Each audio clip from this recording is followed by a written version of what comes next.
Que le Seigneur vous bénisse. Je vous invite à vous lever pour un mot de prière.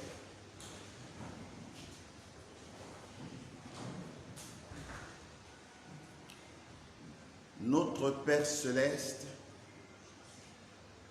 que ton nom soit sanctifié, que ton règne vienne au milieu de tes enfants, que ta présence ce matin nous soit favorable. Nos âmes te louent et t'exaltent pour tous tes bienfaits en notre faveur, pour tous les soins que tu déploies, afin que tes enfants se sentent à l'aise et qu'ils soient au large. Nous te remercions parce que c'est toi qui pardonnes tous nos péchés et nos iniquités. Tu les as pardonnés depuis la croix de Golgotha. Tous nos péchés passés, tous nos péchés présents et tous nos péchés futurs. Tous sont engloutis dans ce seul sacrifice. Et nous pouvons nous avancer aujourd'hui avec assurance dans la présence de notre Père Céleste et nous sentir à la maison. C'est pourquoi, Père, nous te commettons notre être tout entier. Le corps, l'esprit et l'âme, afin que les onctions d'en haut coulent en nous ce matin et que nos âmes jubilent dans le grand festin des aigles. Nous nous attendons à toi, Père, parce que nous croyons que tu vas diviser la parole ce matin et servir à chacun de ses enfants selon le besoin de son âme. Prends la première place, prends la dernière place, prends toute la place et sois souverain dans nos vies. Conduis-nous par la main et que toute la gloire te revienne, notre Père, car nous te prions et nous croyons dans le nom béni et tout suffisant de ton Fils, notre Seigneur Jésus-Christ. Amen. Amen. Que le Seigneur vous bénisse. Amen. Soyez les bienvenus dans la maison du Père. Amen. Amen. J'espère que personne n'est affiché absent ce matin, tout en étant présent de corps. N'est-ce pas? Si vous êtes présent de corps, soyez aussi présents d'esprit et d'âme. Et nos bien-aimés qui sont dans les maisons, nous croyons que la grâce de Dieu est sur eux également. Nous vous saluons, bien-aimés frères et sœurs, vous qui êtes dans les maisons et qui déjà nous suivez. Nous saluons tous les bien-aimés qui sont tout autour du pays et hors du pays et qui nous écouteraient ce matin. Dieu vous bénisse. Amen. Nous avons salué tout à l'heure la présence du pasteur Tilde Samuel Mambolobé. Je crois que les frères du côté de la France, de la Belgique, de la Suisse et de l'Italie le connaissent bien et il passe ce service avec nous. Que le Seigneur le bénisse. Amen. Amen. Voilà, avant que de vous asseoir, nous voulons lire deux portions de l'Écriture. Deux Écritures qui nous serviront de toile de fond ce matin. La première, c'est dans le livre de la Genèse au chapitre 14. Genèse chapitre 14. Nous lirons du verset 17 au verset 20. Du verset 17 au verset 20. Puis nous lirons dans le livre de Malachie, chapitre 3. Malachie, chapitre 3, du verset 8 au verset 12. Malachie 3, de 8 à 12. Si vous y êtes, je lirai Genèse 14, 17 à 20. Il est écrit: après qu'Abraham fut revenu vainqueur de Kédor Laomer et des rois qui étaient avec lui, le roi de Sodome sortit à sa rencontre dans la vallée de Chavé, qui est la vallée du roi. Melchisédek, roi de Salem, fit apporter du pain et du vin. Il était sacrificateur du Dieu très haut. Il bénit Abraham et dit: béni soit Abraham par le Dieu très haut, maître du ciel et de la terre. Béni soit le Dieu très haut, qui a livré tes ennemis entre tes mains. Et Abraham lui donna la dîme de tout. Malachie 3:8. Un homme trompe-t-il Dieu? Car vous me trompez. Et vous dites: en quoi t'avons-nous trompé? Dans les dîmes et les offrandes. Vous êtes frappés de malédiction et vous me trompez, la nation tout entière. Apportez à la maison du trésor toutes les dîmes, afin qu'il y ait de la nourriture dans ma maison. Mettez-moi de la sorte à l'épreuve, dit l'Éternel des armées. Et vous verrez si je n'ouvre pas pour vous les écluses des cieux, si je ne répands pas sur vous la bénédiction en abondance. Pour vous, je menacerai celui qui dévore, et il ne vous détruira pas les fruits de la terre, et la vie ne sera pas stérile dans vos campagnes, dit l'Éternel des armées. Toutes les nations vous diront heureux, car vous serez un pays de délices, dit l'Éternel des armées. Amen. Amen. Que Dieu place sa bénédiction sur sa parole. Amen.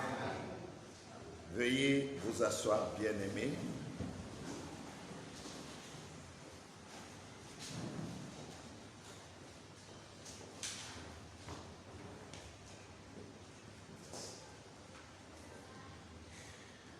Il fait chaud. Je n'ai même pas encore commencé à parler, je suis déjà trempé.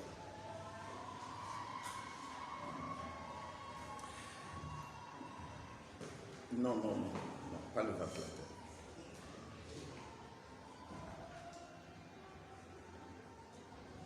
Dieu vous bénisse. Amen. Nous sommes très heureux d'être à nouveau ici ce matin. Amen. Parce que nous savons que nous sommes en présence du Père. Et nous savons que chaque fois que nous venons chez le Père, il a toujours de très bons mets qu'il nous offre, et quand nous les mangeons, nous sommes heureux. Amen. Parce que Papa sait quels sont nos goûts et qu'est-ce que nous aimerions manger. Et alors, il s'arrange pour nous garder le meilleur. Amen. Et nous croyons que ce matin, nous allons manger. Vous savez, les enfants aiment les victuailles, des petites choses sucrées. Et parfois, même quand c'est un peu amer, pourvu que ce soit sucré, ils vont manger. Amen. Bon, maintenant, nous ne sommes pas des bébés à qui on va servir les morceaux de sucre, enfin, les morceaux de sucre dans la caféine, n'est-ce pas? Parce que le frère Branham dit que autrefois, quand l'enfant ne voulait pas dormir, on lui donnait du sucre. On attachait dans un petit bout de tissu et on y mettait du café. Et la caféine faisait en sorte que quand l'enfant a bien sucé, parce que c'est sucré, il s'endort. Mais Frère Branham nous a dit que nous ne sommes pas des petits croyants pour accepter des petits sermons apportés par des petits prédicateurs. Amen. Hein? Frère Branham dit, soyez costauds. C'est des gens qui sont costauds, qui mangent, n'est-ce pas, de la viande et avec les os. Ils mangent tout, ils cassent tout. C'est pour ça que nous pouvons maintenant manger le blé dur du pays. Amen. Les bébés ne pourraient pas supporter ça. Mais les aigles, c'est très facile pour eux. Et je crois que nous sommes tous des aigles ici ce matin. Et tous nos bien-aimés qui sont partout, c'est des aigles. Notre thème de ce matin, c'est le mystère de la dîme éternelle de Dieu. Le mystère de la dîme éternelle de Dieu. C'est sur ce thème que nous allons essayer de développer pendant quelques instants. Je me rends compte que dès que je commence à parler, la montre là aussi se met à courir. Avant que j'ai même introduit, j'ai déjà fait 1 heure. Mais je vais essayer vraiment de concentrer. Vous savez, un enseignement n'est pas un simple sermon. Parce qu'il faut expliquer, apporter des citations pour appuyer et démontrer que c'est ce que Dieu a déjà dit. Alors qu'un sermon, vous pouvez prêcher, parler, citer Frère Branham 1 ou 2 fois, ce n'est pas un problème, c'est un sermon. C'est pourquoi Frère Branham dit que la prédication, n'est-ce pas, elle amène le pécheur sur ses genoux. Il reconnaît qu'il est pécheur et il tombe à genoux pour se repentir. Mais l'enseignement doit placer l'homme côté position. Et pour placer l'homme côté position, il faut lui montrer qui il est, ce qu'il doit faire et comment le faire. Et avec des preuves à l'appui. C'est ce qui fait que quelquefois, nos prédications s'allongent. Mais essayons de faire des efforts ce matin pour que celle d'aujourd'hui ne s'allonge pas beaucoup. Je le disais l'autre jour, je crois que c'était la réunion de mardi, j'ai fait 2h20 et moi-même je ne pensais pas ça. Quand on me l'a dit après, j'ai seulement mis les mains sur la tête. Mais qu'à cela ne tienne, toutes choses travaillent ensemble pour le bien. Amen. Jamais pour le mal, pour le bien de ceux qui aiment Dieu. Alors, nous voulons parler ce matin de la dîme éternelle, le mystère de la dîme éternelle de Dieu. D'abord, qu'est-ce que la dîme? La dîme, c'est la 10e partie d'un ensemble. C'est la 10e partie d'un ensemble. Lorsque vous divisez une chose par 10, l'une des portions est la 10e partie, et c'est ça la dîme. Maintenant, dans les Écritures, la dîme est la 10e partie du revenu qu'on verse à Dieu, qu'on doit automatiquement verser à Dieu. C'est la part de Dieu dans tout ce que nous gagnons. Parce que la force que nous avons, l'intelligence que nous avons, le travail que nous avons, le champ que nous cultivons, le troupeau que nous paissons et toutes ces autres choses que nous faisons pour avoir le pain quotidien, c'est Dieu qui nous permet de les avoir. Et Dieu a fixé son impôt. L'impôt de Dieu, c'est la 10e partie de votre revenu.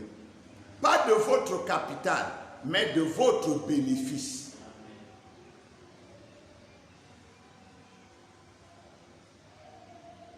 Maintenant, un homme qui travaille et qui a un salaire, il payera la 10e partie de son salaire, c'est ce qu'on appelle la dîme. Nous n'allons pas étudier la dîme, ce n'est pas ça qui nous intéresse ce matin. Nous allons survoler ça et nous parlerons de ce qui nous intéresse ce matin. La dîme que nous payons à Dieu et que Dieu nous exige de payer dans les Écritures est une chose sacrée. C'est une chose sainte. Parce que tout ce qui appartient à Dieu est saint. C'est pourquoi il est interdit de bouffer la dîme de Dieu. Parce que si vous bouffez la dîme de Dieu, Dieu dit que vous allez payer avec un 5e en su. Lorsque nous lisons dans le livre du Lévitique, au chapitre 27, je vais lire les versets 30 et 32. Au verset 30, la Bible dit « Toute dîme de la terre, soit des récoltes de la terre, soit du fruit des arbres, appartient à l'Éternel. C'est une chose consacrée à l'Éternel. » Les enfants d'Israël étaient des bergers et des cultivateurs. On ne pouvait donc pas dire toute dîme du salaire, du bureau ou de l'usine et tout ça là. Au verset 32, Dieu dit « Toute dîme de gros et de menu bétail, de tout ce qui passe sous la houlette, sera une dîme consacrée à l'Éternel. » Et quand nous avons lu Malachie 3, il dit « Apportez toutes vos dîmes dans la maison du trésor, afin qu'il y ait de la nourriture dans ma maison. » Il dit, si vous faites cela, vous allez voir, il va ouvrir les écluses des cieux pour vous. Mais si vous ne le faites pas aussi, en lisant la suite, n'est-ce pas, de ce chapitre, si vous ne le faites pas aussi, il va envoyer sa grande armée qui va tout dévorer. Jusqu'à ce que vous, qui étiez un homme en haut, vous devenez un homme misérable.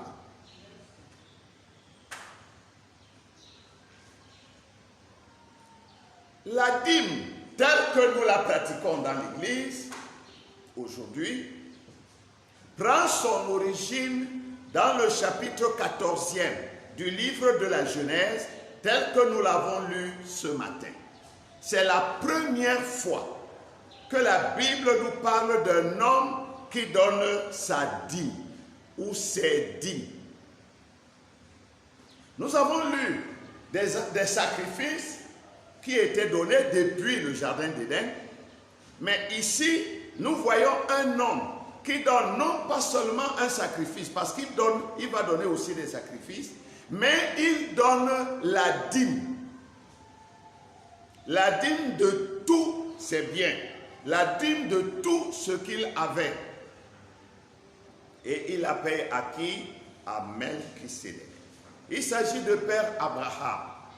Père Abraham avait entendu que son neveu Lot avait été capturé par des rois venus de l'Orient et lesquels avaient battu le roi de Sodome, les rois de Sodome et de Gomorrhe et des autres nations tout autour. Ces rois-là ont pris des captifs et ils sont partis. Lot, le neveu d'Abraham, était donc otage entre leurs mains. Lui, ses femmes, ses enfants et tous ses biens. Quand Père Abraham l'a appris, il n'était pas un homme de guerre, il était un berger. Il a rassemblé tous ses serviteurs et il a appelé au secours ses amis, parmi lesquels il vivait dans ce pays, à Mamré, et ils sont allés poursuivre ces rois. Abraham les a battus à plate couture. il a récupéré tous les hommes et tous les biens et toutes les richesses que ces gens avaient amassées. Abraham revient donc victorieux de cette guerre. Le roi de Sodome sort pour le rencontrer. Le roi de Sodome va lui faire une proposition. Abraham, je suis très reconnaissant pour ce que tu as fait pour nous. Grâce à toi, nous sommes délivrés. Toi, prends toutes les richesses, donne-moi seulement les hommes. Abraham lui dit, monsieur, je ne prendrai même pas une épingle de tes richesses. Je ne veux pas qu'il soit dit après que j'ai enrichi Abraham. Abraham savait qu'il avait une promesse. Ses richesses ne venaient pas d'un homme. Oh, amen. Vraiment, je ne veux pas prêcher ça ici. Je ne peux pas prêcher ici. Abraham se reposait entièrement sur les promesses que Dieu lui avait faites. Il ne comptait pas sur un homme. Alors il dit au roi de Sodome, prends toutes les richesses, prends même tous les hommes, je ne veux rien. Donne seulement leur part à ces jeunes gens qui sont venus batailler à mes côtés.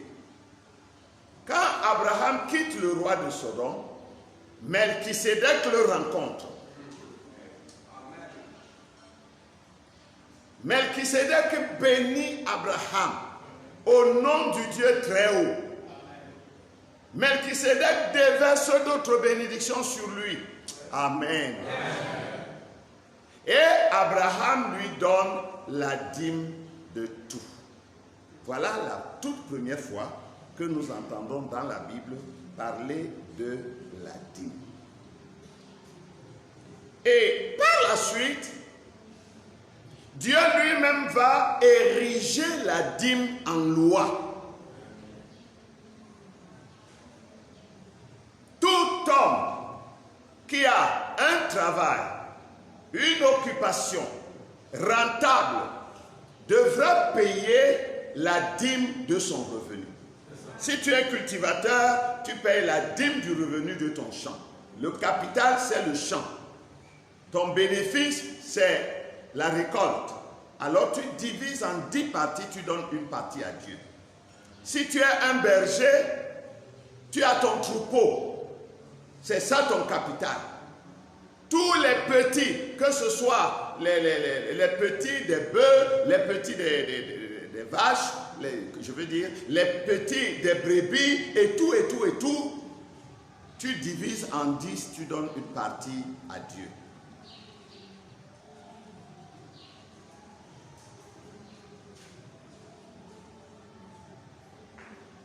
Frère Branham dit dans le message, Hébreux chapitre 5 et 6, au paragraphe 62, il dit, regardez dans Romains le 8e chapitre, Paul déclare là, disant ceci au sujet des élus de Dieu, qu'Ésaü et Jacob, avant qu'aucun des bébés ne fût né ou quoi que ce soit, Dieu dit qu'il les connaissait et qu'il haïssait Ésaü et aimait Jacob, avant qu'aucun des garçons n'eut une chance d'exprimer sa gratitude, car il était Dieu. Il savait, ...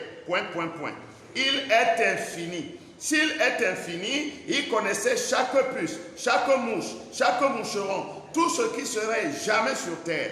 Il le savait. Il est le Dieu infini, éternel, immortel, le Dieu béni, omnipotent, omniprésent, omniscient. Il n'y a rien qu'il ne sache. C'est la raison pour laquelle il peut dire ce que sera la fin. Il connaissait la fin dès le commencement. Dans Hébreux chapitre 6, deuxième partie, paragraphe 394, il dit, or, Abraham a reçu cette alliance sans aucun mérite du tout. L'alliance a été conclue avec Abraham. C'est absolument la grâce. Et tout est en tout et pour tout. Abraham n'était pas le meilleur homme. Il n'était pas un saint.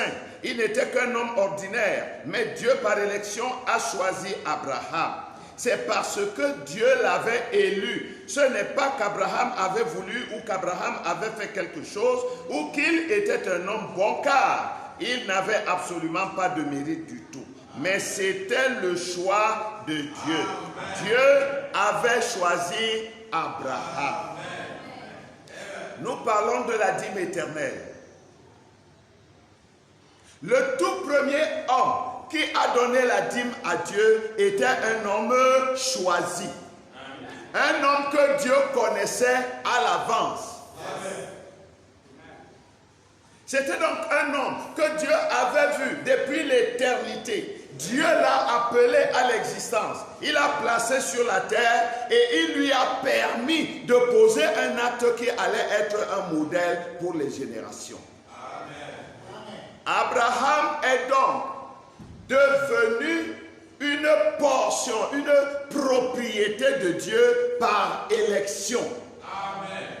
Non pas à cause de ses œuvres, non pas à cause de sa grande foi, non, parce que Dieu l'a choisi avant même qu'il ait pu croire. Amen.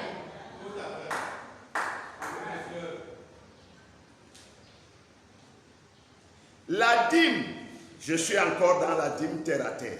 La dîme d'argent, la dîme de ceci, la dîme de cela que nous apportons à l'église. Ça, vraiment, c'est des rudiments. Mais cette dîme-là va nous servir de fondement pour nous montrer la vraie dîme de Dieu. Et cette dîme a des principes. La dîme est le garant de la bénédiction de Dieu pour son peuple. Amen. Je reprends. La dîme que vous payez est le garant de la bénédiction de Dieu sur vous. Amen. Quand vous payez la dîme, cela a beaucoup de signification. Et c'est ce qui garantit votre bénédiction devant Dieu. Quand vous la payez correctement. Parce qu'on peut aussi payer sa dîme et ne pas la payer correctement. Il y en a qui ne payent pas du tout. Il y en a qui payent de temps en temps. Il y en a qui payent totalement, mais pas correctement. J'ai dit, je ne vais pas entrer dans un enseignement sur la dîme simple. Là. Non, nous ne faisons que passer. Donc, cette dîme-là est le garant de la bénédiction de Dieu sur vous. C'est pourquoi Malachie a dit, si vous la donnez, si vous payez vos dîmes et vos offrandes dans la maison du trésor, si vous donnez correctement vos dîmes, non pas comme étant forcé, non pas comme étant contraint, qu'on ne dise pas que moi je ne donne pas, ou que non, si vous la donnez à Dieu de tout cœur, avec joie, sachant ce que vous faites, Dieu dit, vous n'aurez pas assez de place pour garder vos bénédictions. Ça ne m'engage pas, ça engage Dieu qui a fait la promesse. Mais je peux le répéter avec force parce que je sais qu'il est un Dieu qui ne ment jamais. C'est le garant de vos bénédictions. Mais c'est aussi l'assurance des malédictions si vous ne la donnez pas ou si vous ne la donnez pas correctement. C'est quelque chose de très important. La dîme est d'une grande importance. Donc, j'ai dit le principe de la dîme, c'est que vous la donnez correctement, elle garantit vos bénédictions. Vous ne la donnez pas ou vous ne la donnez pas correctement, elle garantit aussi vos malédictions.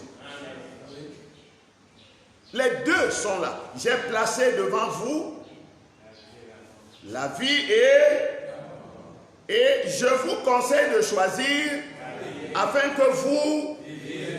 Simple.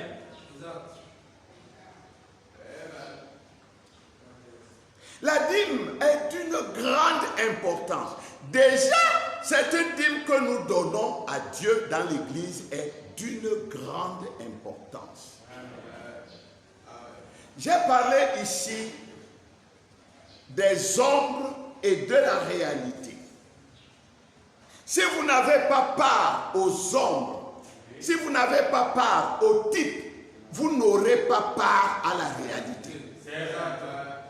Dieu a dit, allez par tout le monde, prêchez la bonne nouvelle à toute la création. Celui qui croira et sera baptisé sera... Mais celui qui ne croira pas, puisqu'il ne sera même pas baptisé, il sera condamné. Le baptême n'amène pas quelqu'un au ciel.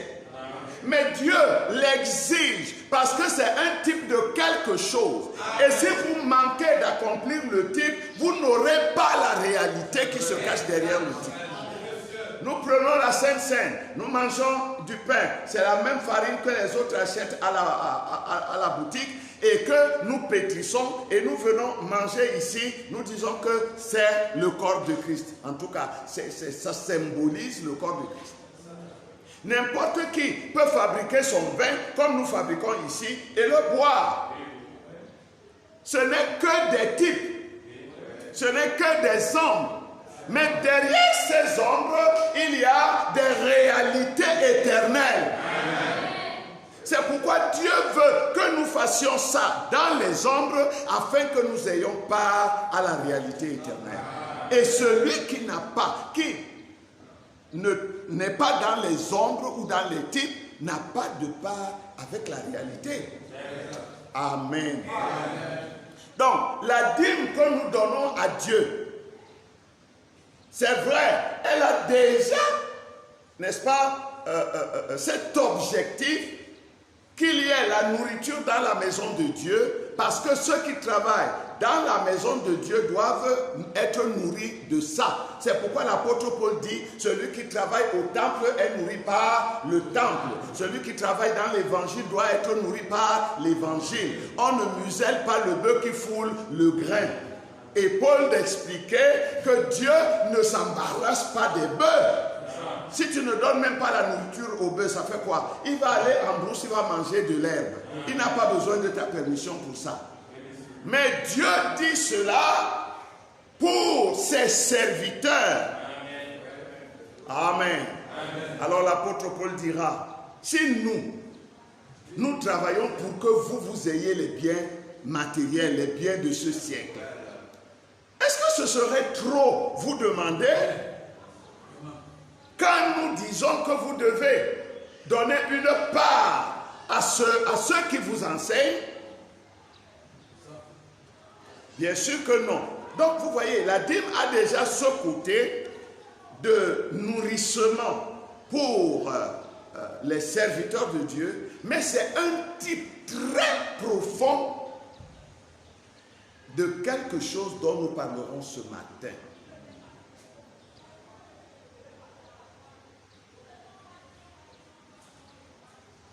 Avez-vous remarqué que Dieu a fait 3 choses à Abraham avant de pouvoir accepter de lui sa dîme? Avant qu'Abraham ne donnât sa dîme, Dieu a fait 3 grandes choses dans la vie d'Abraham.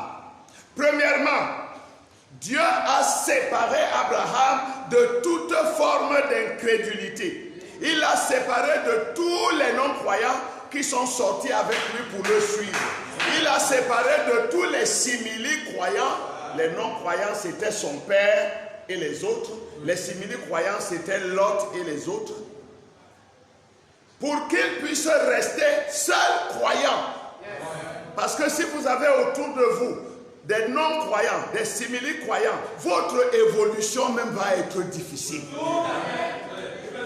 C'est pourquoi Dieu a fait mourir le père d'Abraham. Il a séparé Lot. Parce que Lot croyait quand même un peu. Il n'a pas voulu le tuer. Parce qu'il savait que plus tard, Lot se repentirait et qu'il accepterait le peu de paroles qu'il pouvait prendre. Alléluia. Le vrai croyant, c'était Père Abraham. Donc, premièrement, Dieu a séparé Abraham de toute forme d'incrédulité. C'est ce que nous appelons la justification. Deuxièmement, Dieu... Oh, excusez-moi. La justification, c'est quand Dieu fait sortir Abraham. Il le fait sortir de sa famille. Il le fait sortir de son pays. Il le fait sortir de la maison de son père. Ça, c'est la justification. Parce que la justification, c'est la sortie, c'est l'exode. Maintenant, la deuxième chose, c'est la sanctification. Il l'a sanctifié. Il l'a séparé de toute forme d'incrédulité. Parce que le péché, c'est l'incrédulité.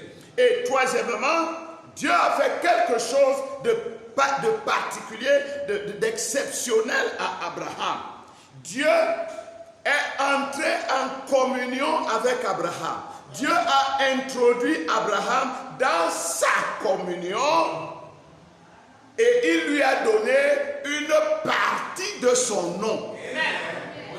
Abraham, qui était Abraham au commencement, devient Abraham. Il n'est plus le père seulement d'une grande nation, mais il est le père d'une multitude de nations. Alléluia. Je ne vais pas traîner là-dessus, mais Abraham est le type de l'Église. Et Abraham est le type du croyant.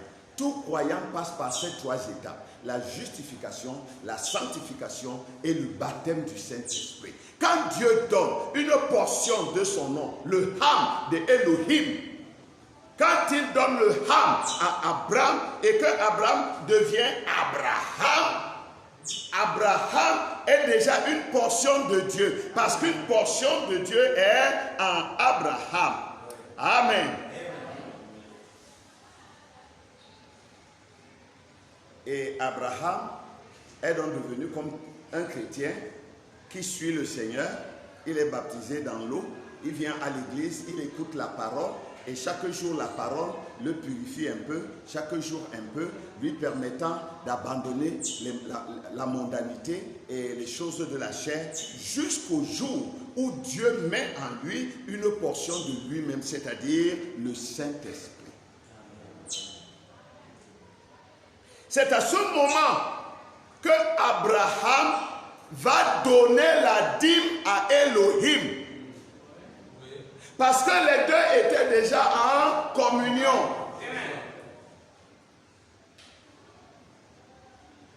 Pas avant. Il a vaincu les rois. Il est revenu. Il a donné le sacrifice comme d'habitude. Melchisédek, le roi de Salem, le roi de paix, le roi de justice, lequel, n'est-ce pas, n'a ni commencement de vie, ni fin de jour. Celui-là qui n'a ni père, ni mère. Celui-là qui était en forme de Dieu. C'était Dieu lui-même, sous la forme du roi de Jérusalem. La Jérusalem céleste. Il a rencontré Père Abraham. Il a béni Père Abraham. Et après avoir béni Père Abraham, la Bible dit Père Abraham lui donna la dîme de tout. Il est donc nécessaire. Beaucoup de gens donnent la dîme. Et tout le monde doit donner la dîme. Mais la vraie dîme qui intéresse Dieu, c'est la dîme de ceux qui sont en communion avec Dieu. C'est-à-dire qui ont reçu en eux une portion de Dieu. Qui ont le Saint-Esprit. Leur dîme est parfaite. Je ne vais pas m'attarder dans ces choses. Je vois l'heure, comment elle est déjà partie, comme d'habitude.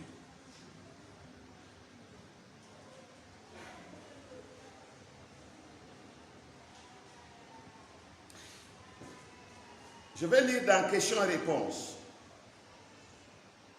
Dieu mal compris. Du 23 juillet 1961. La question numéro 136. Est-ce qu'un chrétien peut aller au ciel si il ou elle ne paie pas la dîme? C'est une question posée à Frère Branham. Frère Branham, est-ce qu'un frère, une sœur à l'église, un chrétien, est-ce qu'il peut aller au ciel même s'il ne paye pas sa dîme? Écoutez la réponse de Frère Branham, paragraphe 45. Je ne pourrais pas répondre oui ou non à cela. Mais je crois réellement que tout chrétien est tenu, c'est-à-dire obligé, est tenu de payer ses dîmes, car c'est un commandement du Seigneur. Et heureux celui, ceux qui gardent tous ces commandements afin d'avoir le droit d'entrer dans, la vie. L'arbre de vie. Donc pour entrer dans l'arbre de vie, il faut garder les commandements de Dieu. Et la dîme est un commandement de Dieu. Il dit, donc je crois réellement que payer la dîme est essentiel à l'expérience chrétienne. Des chrétiens qui jouent avec la dîme, je vais y arriver. Frère Branham nous montre ici que le paiement de la dîme est essentiel, de grande importance. Le paiement de la dîme a un impact dans la vie du chrétien. C'est une source de bénédiction matérielle et même spirituelle. Un chrétien qui ne paye pas correctement sa dîme va toujours avoir des problèmes. Si ce n'est pas spirituel, matériel. Si ce n'est pas matériel, physique. Des problèmes de tous ordres. Parce que Dieu exige la dîme. Et je vais vous dire, Dieu ne perd rien. Quelqu'un qui travaille, surtout un chrétien qui connaît la volonté de Dieu et qui ne paye pas ses dîmes, Dieu va venir la chercher. Lisez Malachie chapitre 3, lisez tout le chapitre. Dieu va venir lui-même chercher sa dîme. Et quand il vient, il ne s'arrête pas à la dîme que vous devriez payer. Il vous fait payer la dîme et les intérêts de la dîme et toutes les pénalités possibles. Il y a des chrétiens qui sont dans des difficultés, ils ne savent pas pourquoi. Pour les uns, c'est des maladies dans la maison. Aujourd'hui, c'est la femme. Demain, c'est les enfants. Après-demain, c'est eux-mêmes. Après, c'est les enfants. Et ça tourne comme ça. Et des malheurs qui arrivent. C'est elle qui est morte. C'est la maison qui est brûlée. C'est l'autre chose que les gens ne comprennent pas. Les chrétiens surtout, ils ne comprennent pas que Dieu exige d'eux qu'ils payent leur dîme correctement. Et si tu ne payes pas, ce n'est pas un problème. Ce n'est même pas un problème entre toi et le pasteur. C'est un problème entre toi et Dieu. Tu as la dette de Dieu, tu dois la payer. Amen. On ne paye pas la dîme parce qu'on veut. On ne paye pas la dîme parce que, on se sent à l'aise. Non. Même si tu as un revenu de 1000 francs, tu dois payer 100 francs de dîme. Amen. Bon, il y a des pasteurs qui enseignent qu'il faut payer la dîme et des offrandes. Si quelqu'un te fait même un cadeau, tu dois payer la dîme. Ce n'est pas ça. Quand on dit Abraham a payé la dîme de tout, c'est-à-dire la dîme de tout son revenu. Amen. Ce n'est pas la dîme des cadeaux. Non, quelqu'un te fait un don, tu peux donner une offrande à Dieu. Mais la dîme est la 10e partie du revenu. Tu dois travailler, même si tu travailles un peu et tu as un gros revenu, ou tu travailles beaucoup et tu as un petit revenu, ce que Dieu t'a donné, c'est de ça que Dieu attend sa dîme. Amen. Alors, Dieu vient comme ça parfois, il frappe une maison. Pourquoi? Peut-être le père de cette maison est infidèle dans les dîmes. Dieu a dit qu'il va envoyer sa grande armée. La grande armée, ça peut être un voleur qui dévalise la maison. La grande armée, ça peut être une maladie qui décime des personnes dans une maison. La grande armée, ça peut être des problèmes professionnels à ton lieu de service. La grande armée, ça peut être n'importe quoi. Ça peut même être des problèmes de famille où tu n'as pas la paix. La dîme est le garant de vos bénédictions devant Dieu. Amen.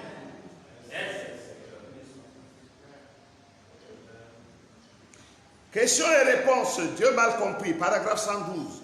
Frère Branham dit: jamais de ma vie, je n'ai vu quelqu'un, homme ou femme, même si vous ne gagnez qu'$1 par semaine, si vous apportez 10 cents sur cet argent, c'est-à-dire le 10e, et les placer dans votre maison du trésor ou l'église que vous fréquentez, ...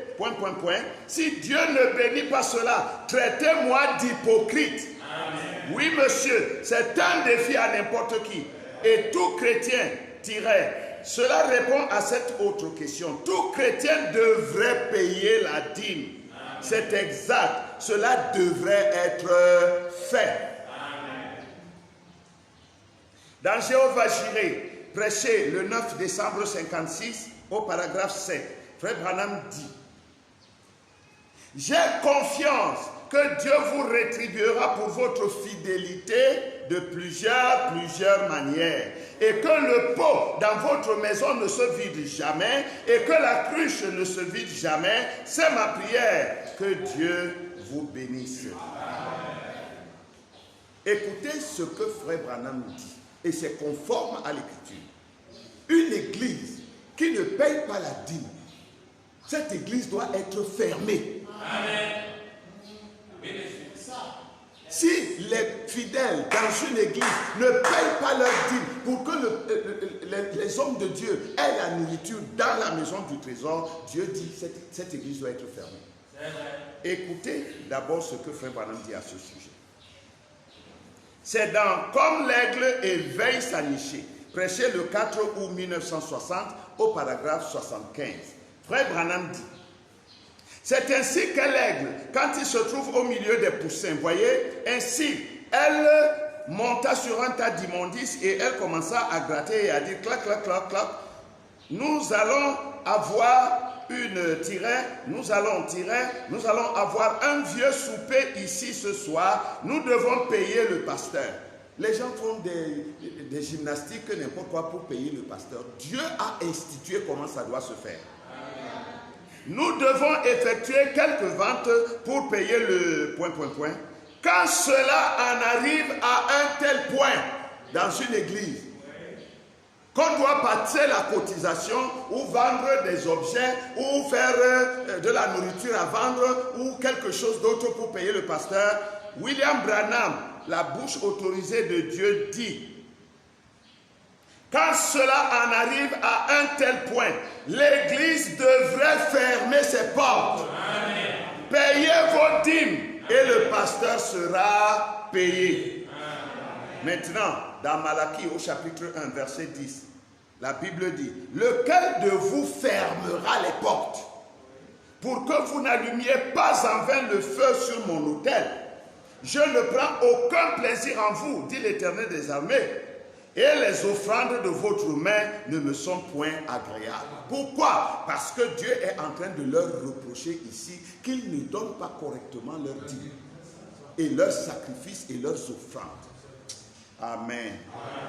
Bon, maintenant, nous parlons encore 5 minutes sur la dîme générale, puis nous entrerons dans notre sujet.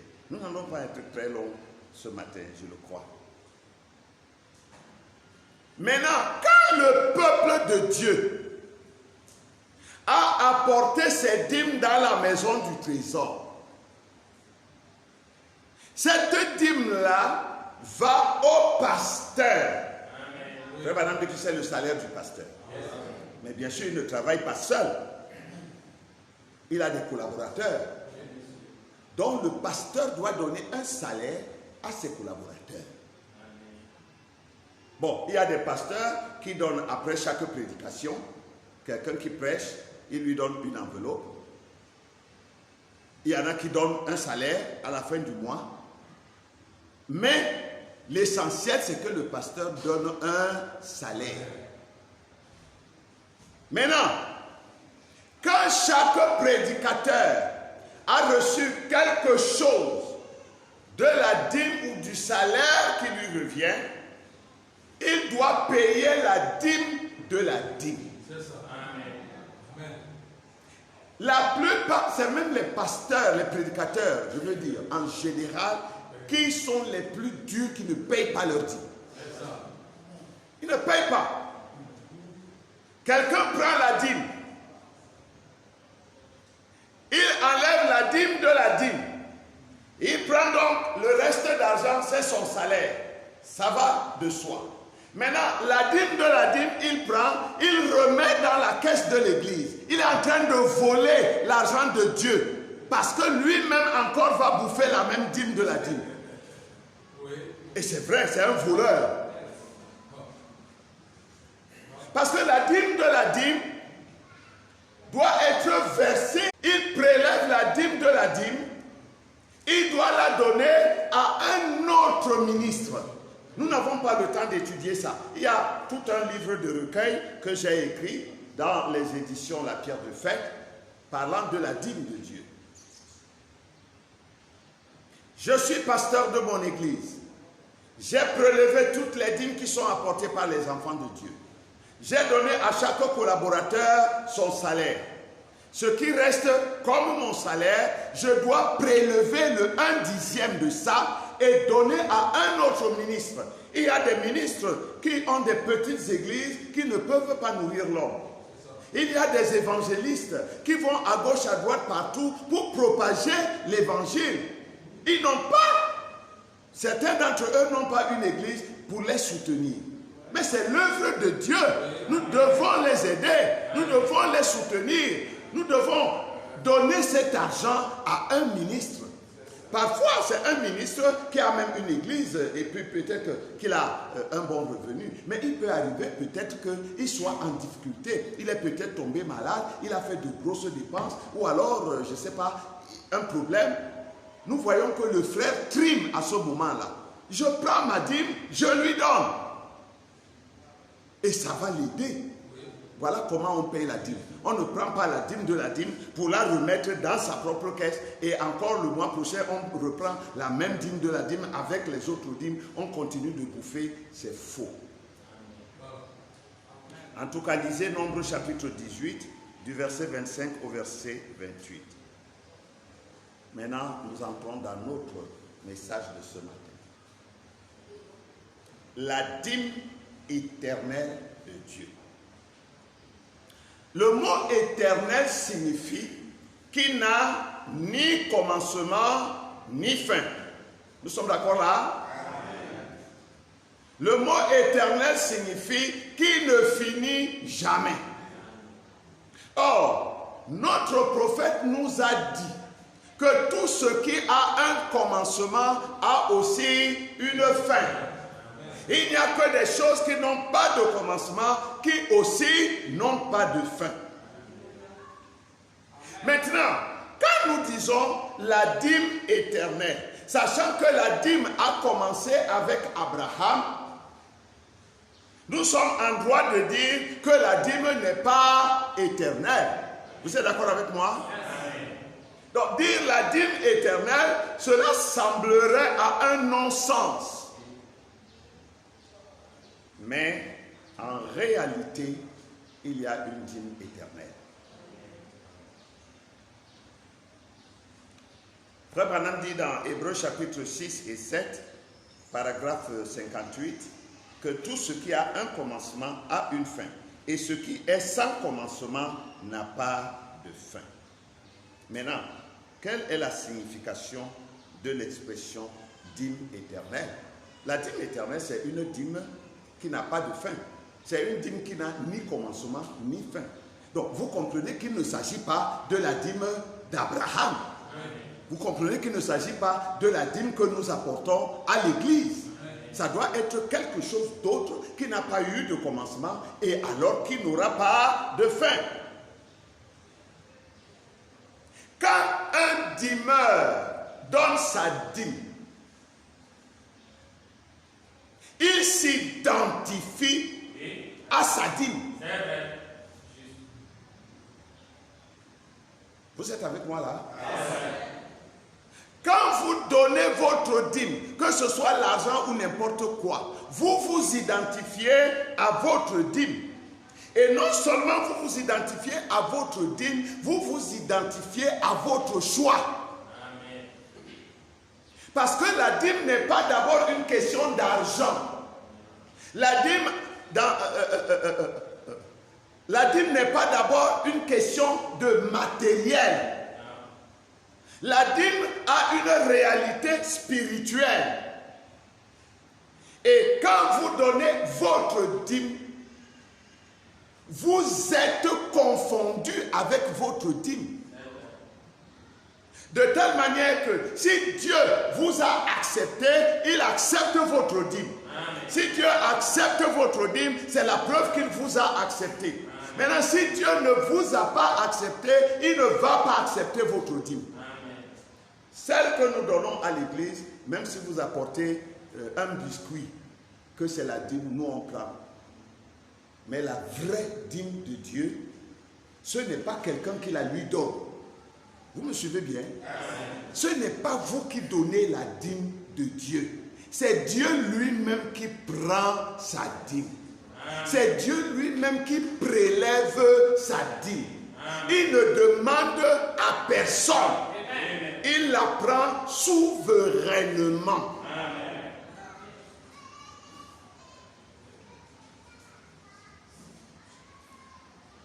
Frère Branham nous a dit, vous donnez votre dîme dans votre église.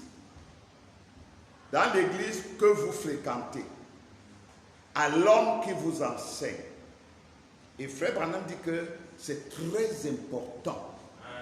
C'est-à-dire le choix de l'église. Le choix de l'église, c'est le choix d'un pasteur. Le choix d'un pasteur, c'est le choix d'un ministère. Donc vous ne choisissez pas l'église, non. Vous choisissez un ministère. Vous avez observé un ministère. Vous avez vu que ce ministère vient de Dieu et que ce ministère vous est bénéfique. Alors vous décidez d'être membre de ce groupe d'hommes et de femmes-là où ce ministère exerce. Vous le choisissez comme votre pasteur local. Et quand vous payez vos dîmes dans la maison du trésor, vous payez vos dîmes à Dieu qui les rétrocède à son serviteur, celui que Dieu vous a désigné.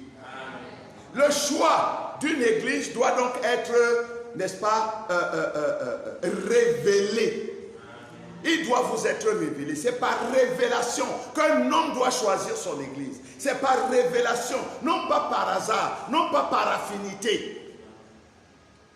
Vous allez comprendre pourquoi.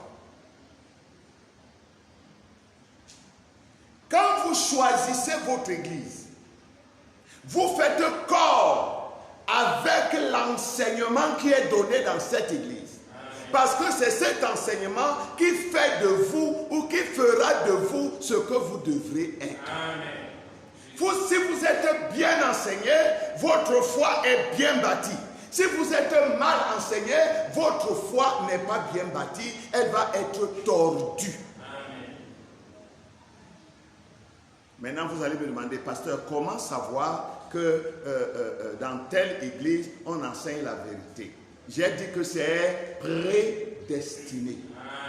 C'est pourquoi, avant de choisir une église, vous devez prier, demander à Dieu, Seigneur, je fais comment? Je vais de quel côté? Peut-être dans la ville, il y a 100 et poussières d'églises. Je vais choisir quelle église? Généralement, je dis, faites le tour de quelques-unes de ces églises-là. Écoutez pendant un certain temps. Ça peut prendre du temps.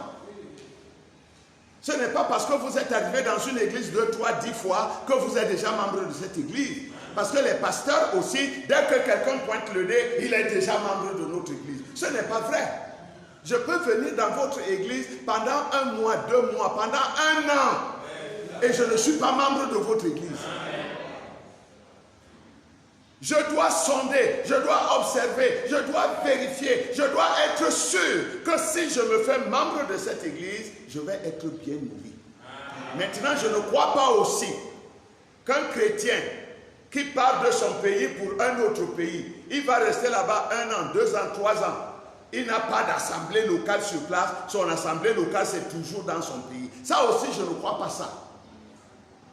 Parce que lorsque vous êtes brebis d'un pasteur et vous lui payez la dîme, il doit vous suivre, il doit vous nourrir, il doit s'occuper de vous.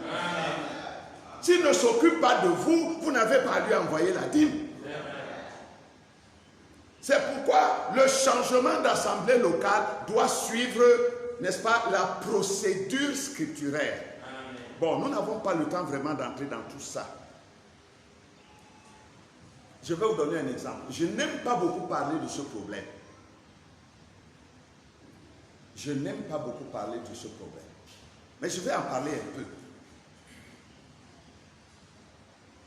Il y a un grand désordre qui s'est installé dans le camp de ceux qui croient le message. À cause de frère Joseph Branham. Frère Joseph Branham a une mission qui couvre le monde entier. C'est la distribution des prédications du frère Branham. À ce titre, il nous est commun à tous. Parce qu'il nous sert, nous tous. Mais frère Joseph Branham maintenant est pasteur d'une église locale. Il est pasteur du Branham Tabernacle à Jeffersonville. En tant que pasteur, il doit conduire son église comme il l'entend, comme lui-même se sent conduit. Et il n'a de compte à rendre à personne. Maintenant, chaque déclaration de frère Joseph Branham est passée au scanner. Il a dit, il a encore dit, et il a fait, et il a encore fait. Pourquoi? Je dis, ce sont les prédicateurs nous-mêmes qui créons ce désordre dans le camp. Joseph Branham est libre de dire à son église ce qu'il croit être bien pour son église. Maintenant, si, en dehors de Jeffersonville, il y a des frères, des sœurs qui veulent reconnaître Joseph Branham comme leur pasteur, c'est leur droit. Amen. À condition que Joseph Branham s'occupe d'eux. Et Joseph s'occupe d'eux. Joseph dit que dans son église, c'est seulement les bandes. Qui veut redire quelque chose là-dedans? C'est son église. Amen. Si je dis que dans mon église ici, on n'écoute jamais les bandes, on ne va pas écouter les bandes. Amen. Et si je dis, on va écouter les bandes 2 fois sur 5, c'est ce qui va être fait. Amen. C'est comme ça que je me sentirai conduit. Quelqu'un d'une autre église n'a pas son mot à dire là-dedans. Toutes les églises sont souveraines. Amen. Je me demande pourquoi les gens s'attardent sur des débats creux. Amen. Sur l'église ou sur les déclarations d'un pasteur. Quand frère Joseph Branham a commencé à distribuer le message, et même quand il est devenu le pasteur du Branham Tabernacle, Joseph n'a jamais dit qu'il est le pasteur de toutes les églises du monde. Mais c'est nous-mêmes qui avons agi comme s'il l'était. Ce qu'il dit, si ça me plaît, il faut que tout le monde se range. Ce qu'il dit, si ça ne me plaît pas, il faut que tout le monde rejette. Moi, je crois au droit à la différence. Amen. Le Saint-Esprit ne taille pas ne fait pas des parpaings, le Saint-Esprit taille des pierres. Amen. Nous avons tous le message de l'heure en commun. Et chacun est inspiré par le Saint-Esprit de comment il doit avancer avec ce message. Je dis, frère Joseph Branham, le prophète Joseph Branham n'a rien à me dire sur la conduite de cette église. C'est un Éphésiens 4, comme tous les Éphésiens 4. c'est vrai, les dons ne sont pas les mêmes. Certaines étoiles brillent plus que d'autres, mais elles sont toutes des étoiles dans le même ciel. Donc moi je dis aux prédicateurs d'arrêter cette histoire qui divise les enfants de Dieu partout. Maintenant il y a un mouvement appelé Tape Boy. Ça veut dire quoi Tape Boy? Quand Frère Branham parle de Tape Boy, il parle des frères qui enregistraient les prédications. Aujourd'hui, quelqu'un qui peut-être il ne reconnaît aucun pasteur parce qu'il est allé à gauche, il est allé à droite, il s'est brouillé partout, il se replie maintenant dans les coups des bandes qu'il est Tape Boy, il est de l'église Tape Boy. Il n'existe pas une église Tape Boy. Sinon, toutes les églises qui croient le message sont des Tape Boys. Parce que dans une église, on va écouter les bandes tous les jours, tous les jours, tous les jours. Dans une autre, on va écouter une fois par semaine ou 2 fois par semaine. Ça, ils sont tous des Tape Boys. Qui vous a dit que les Tape Boys dont Frère Branham parle, ils faisaient écouter les bandes tous les jours? Donc je dis, c'est un faux problème. C'est une distraction réelle pour déranger les enfants de Dieu. Chaque pasteur est la tête de son église locale. Et ça s'arrête là.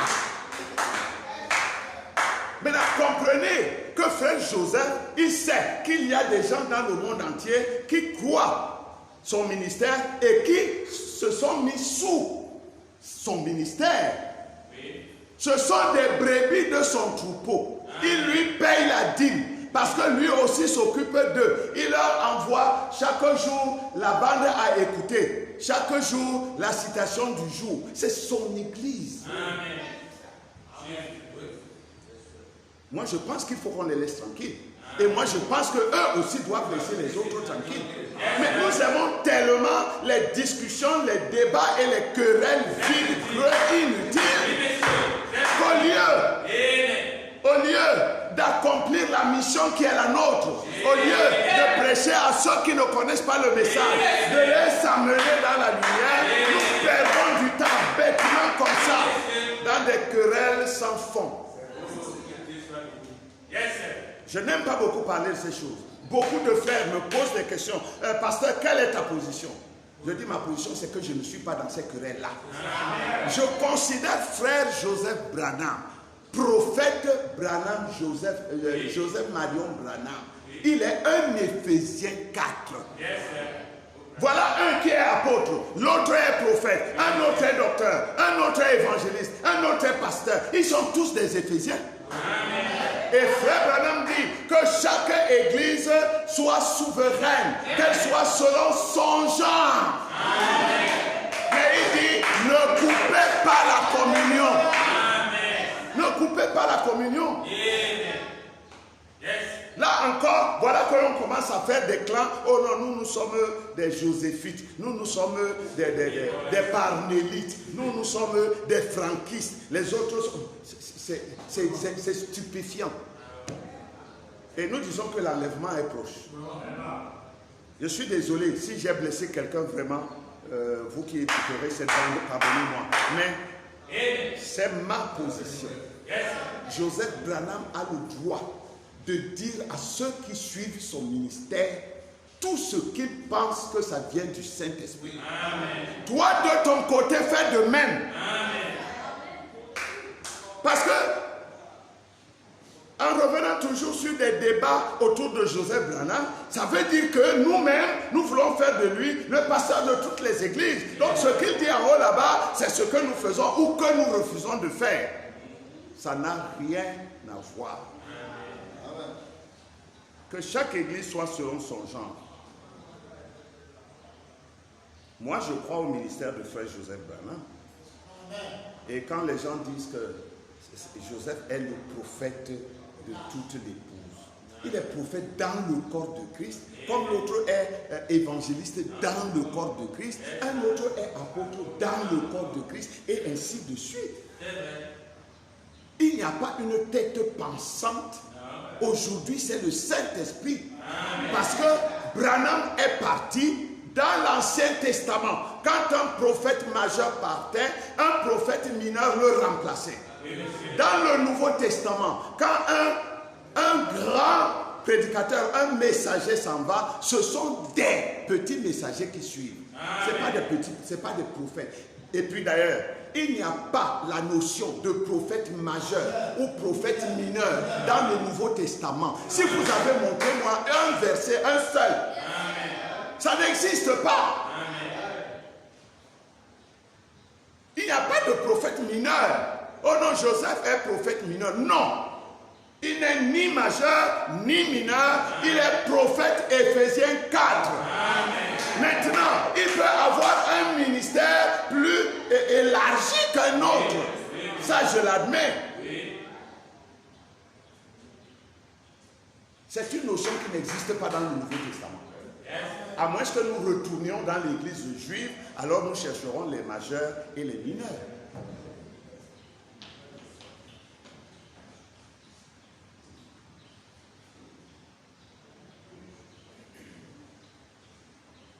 L'apôtre Paul dit qu'il a bâti, placé le fondement. Et personne ne peut placer un autre fondement. Et le fondement que Paul a placé comme premier messager prophète, c'est Christ. Et tous les autres, dit-il, viennent bâtir sur ce fondement. Maintenant, que chacun utilise le matériau qui est le sien. Si tu as des pierres précieuses, bâtis. Si tu as des pierres simples, bâtis. Si tu veux bâtir avec du bois, vas-y. Même si c'est avec le chaume que tu veux bâtir, bâtis. Laissez chacun faire selon qu'il se sent conduit. Nous sommes devenus des spécialistes de jeter les frères en enfer. Tu as fait ceci, tu es en enfer. Toi, tu es maudit. Toi, tu es... C'est comme si le ciel était notre ciel. Nous le distribuons à qui nous voulons. Même les dénominations ne font pas comme ça.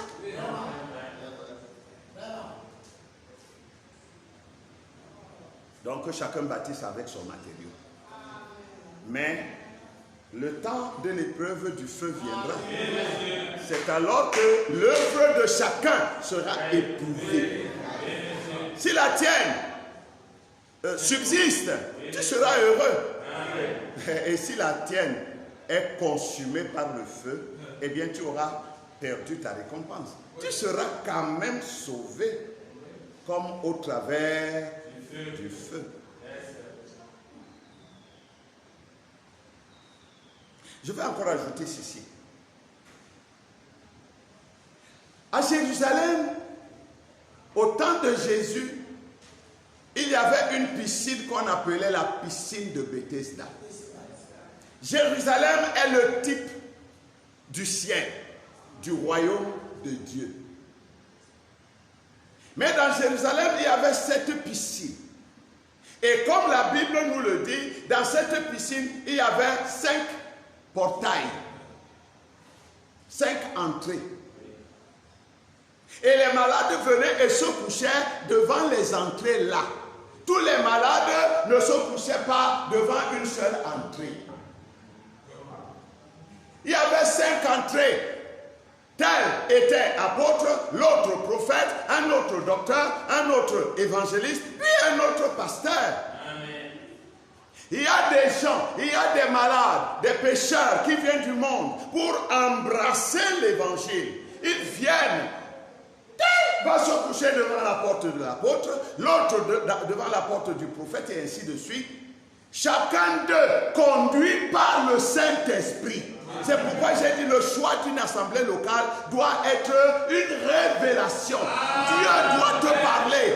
Tu dois être certain que c'est Dieu qui te conduit dans cette église. Parce que tu vas rencontrer des problèmes, tu vas rencontrer des difficultés, tu vas rencontrer aussi des bonnes choses.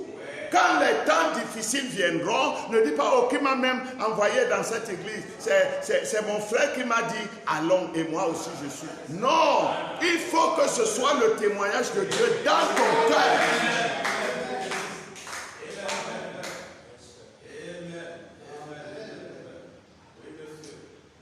Amen. Bon, je vais parler encore peut-être 15 minutes, 20 au maximum. Je vais m'arrêter. La dîme éternelle de Dieu. Je vais d'abord commencer par les types. Le premier type que je vais prendre, c'est Noé et sa famille. Le monde entier, la terre entière était déjà engloutie dans le péché. Et Dieu ne pouvait plus supporter. Dieu a dit, je vais détruire. Mais Dieu a choisi un homme, Noé. Il lui dit, Noé, je vais détruire toute vie sur terre.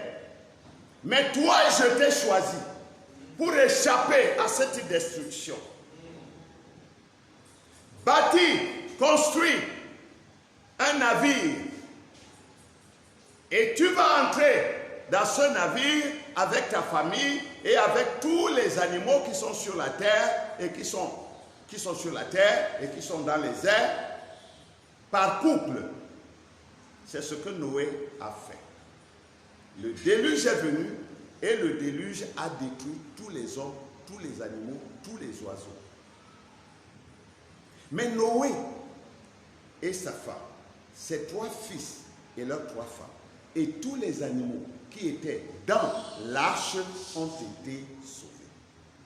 Voilà un type de la dîme de Dieu, la vraie.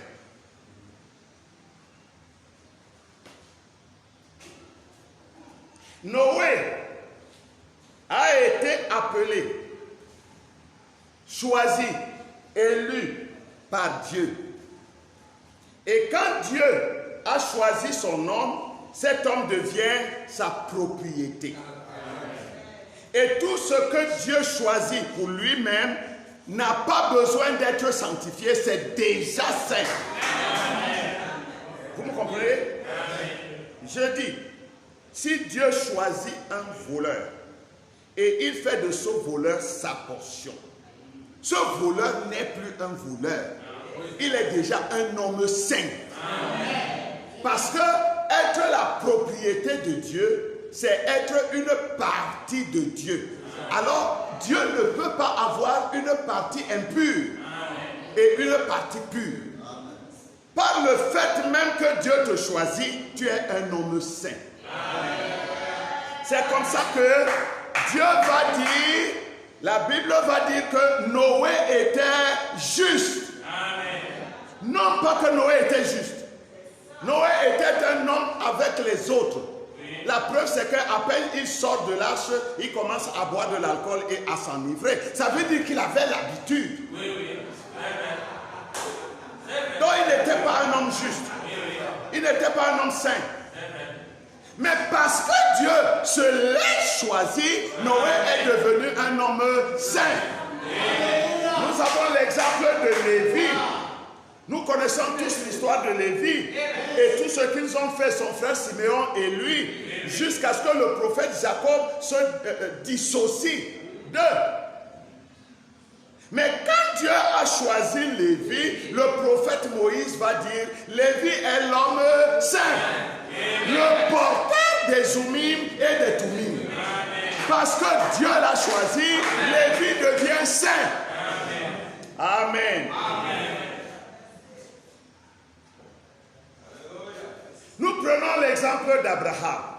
Nous en avons parlé un peu tout à l'heure. Dieu a appelé Abraham depuis sa Mésopotamie natale.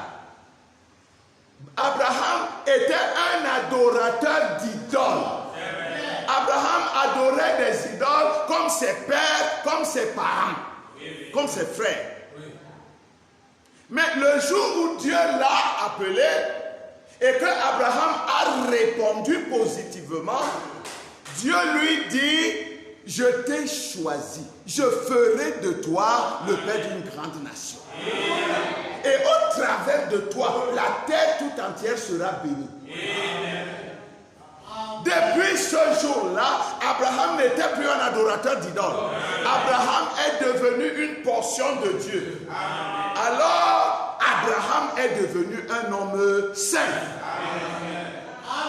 Amen.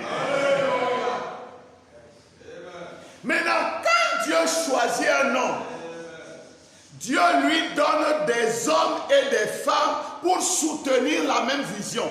Amen. Ces gens sont de sa famille. Amen. Ils forment une famille. Noé est entré dans l'arche. C'est Dieu qui a appelé Noé. Et c'est Dieu qui a fait entrer Noé dans l'arche. Amen. Mais Dieu n'a pas appelé la famille de Noé. Dieu n'a même pas révélé à la famille de Noé le jour où il fallait entrer dans l'arche. C'est Noé qui a appelé sa famille. C'est Noé qui a introduit sa famille dans l'arche. Dieu a sanctifié Noé. Noé a sanctifié sa famille. La famille de Noé était la dîme de toute la terre. Et Noé était la dîme de la dîme. Maintenant, la chose qui intéresse le plus Dieu, c'est la dîme de la dîme. Parce que c'est ça qui est la portion de Dieu. Nous n'avons plus le temps de lire les Écritures. Mais si vous allez dans l'Ancien Testament, vous allez voir dans le livre du Lévitique que le peuple doit donner la dîme aux Lévites pour le service du temple. Et les Lévites doivent reverser la dîme de la dîme au souverain sacrificateur. Pourquoi? Parce que c'est le souverain sacrificateur qui va entrer dans le lieu très saint. C'est lui que Dieu connaît. C'est avec lui que Dieu parle. Et quand Dieu lui parle, lui il vient parler dehors aux Lévites et les Lévites vont parler à tout le peuple. Voilà le principe de Dieu. Maintenant, quand nous parlons de Lévi, la Bible dit que Lévi a donné, a payé la dîme, étant encore dans les reins de son arrière-grand-père. Parce que Lévi est fils de Jacob. Jacob est fils d'Isaac. Isaac est fils d'Abraham. Donc Lévi est l'arrière-petit-fils d'Abraham. Étant encore dans les reins de son arrière-grand-père, Lévi a payé la dîme. Maintenant, observez quelque chose qui va se passer. Quand Lévi vient et est manifesté dans la chair, il va faire les choses qu'il va faire. Mais parce qu'il a été prédestiné, élu avant la fondation du monde par Dieu, la Bible dit qu'il est devenu lui-même la dîme de la dîme.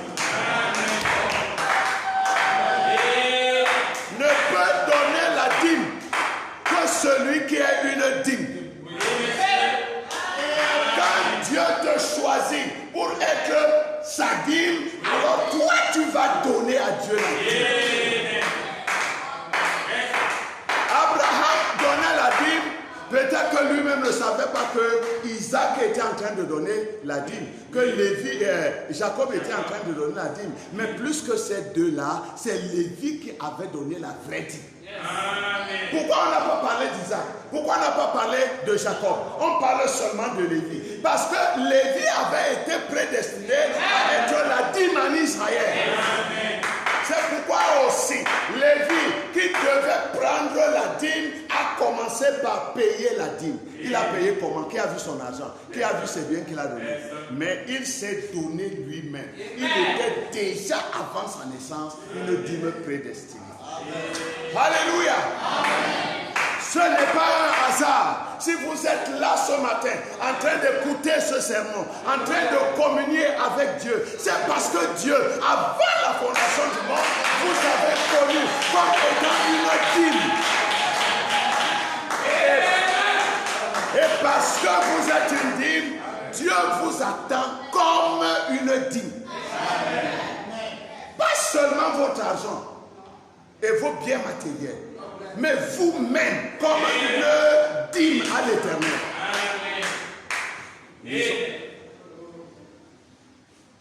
Lévitique 27-26. Nul ne pourra sanctifier le premier-né de son bétail, lequel appartient déjà à l'Éternel en sa qualité de premier-né. Soit bœuf, soit agneau, il appartient à l'Éternel. Et parce qu'il appartient déjà à l'Éternel, on ne peut pas le sanctifier parce qu'il est déjà saint.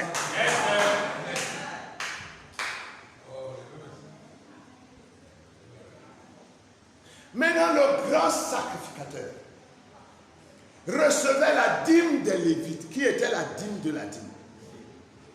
La dîme partait du parvis. Vous me suivez? Amen. C'est ça le mystère. La dîme partait du parvis. Le peuple avait travaillé dehors. Le peuple venait au parvis avec sa dîme. Le peuple prenait cette dîme et la donnait aux Lévites. Les Lévites entraient dans le lieu saint avec cette dîme. La dîme est en train d'aller à Dieu. Mais observez que ce n'est pas toute la dîme qui va aller à Dieu. Le peuple a travaillé, il a moissonné. Il ne prend pas toute la récolte. Le peuple prend 1/10 de cette récolte et vient présenter à Dieu. Les Lévites prennent ce 10e, s'introduisent dans le lieu saint. Et eux, ils prélèvent le 10e de ce 10e. Et il va remettre au souverain sacrificateur. Maintenant, le souverain sacrificateur prend le 10e du 10e et il va dans la présence de Dieu. C'est la dîme de l'Éternel. Maintenant, ce n'est pas n'importe qui pouvait porter cette dîme à l'Éternel. Il fallait être prédestiné. Il fallait être élu. Et alors, on devient le porteur de la dîme parce qu'on est soi-même le dîme. Israël était le peuple. Les Lévites étaient la dîme du peuple. Et le souverain sacrificateur était la dîme de la dîme. C'est la même chose. Bon, je vais sauter quelques écritures ici, c'est pas. Nous avons vu le cas d'Abraham. On passe, on gagne du temps, je dois m'arrêter.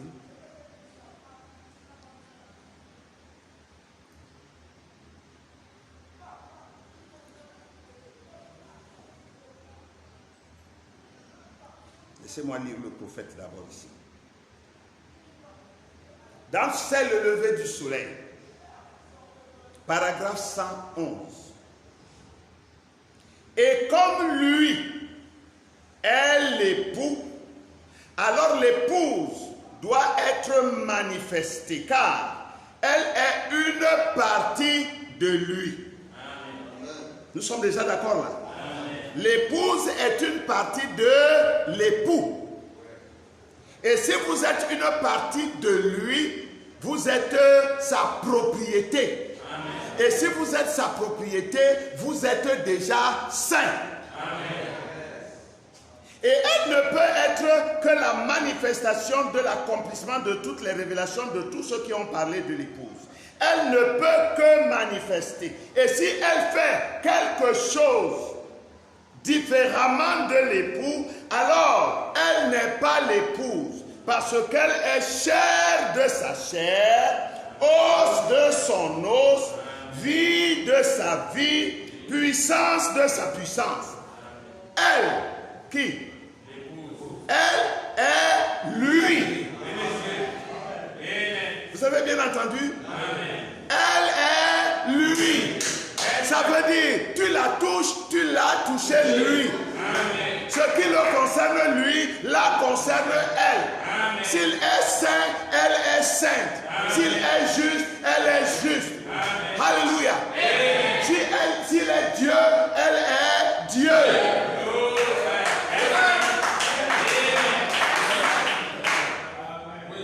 De même que l'homme et sa femme sont un, et que la femme a été tirée de la côte de l'homme, de même elle a pris de lui l'esprit féminin, la chair de sa côte. L'épouse est faite à la fois mécanique et dynamique. Son esprit et sa chair réunis ensemble ont produit la mécanique et la dynamique.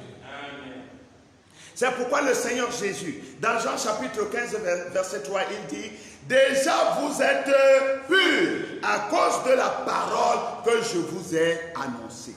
La parole déjà vous a sanctifié, justifié. Oh, alléluia. Parce que vous avez accepté la parole que j'ai annoncée, vous êtes juste, vous êtes pur, vous êtes saint, vous êtes parfait, vous êtes irréprochable. Dans Jean 17, 17, il dit, sanctifie-les par ta vérité, ta parole est la vérité. s'ils reçoivent cette parole, ils deviennent saints.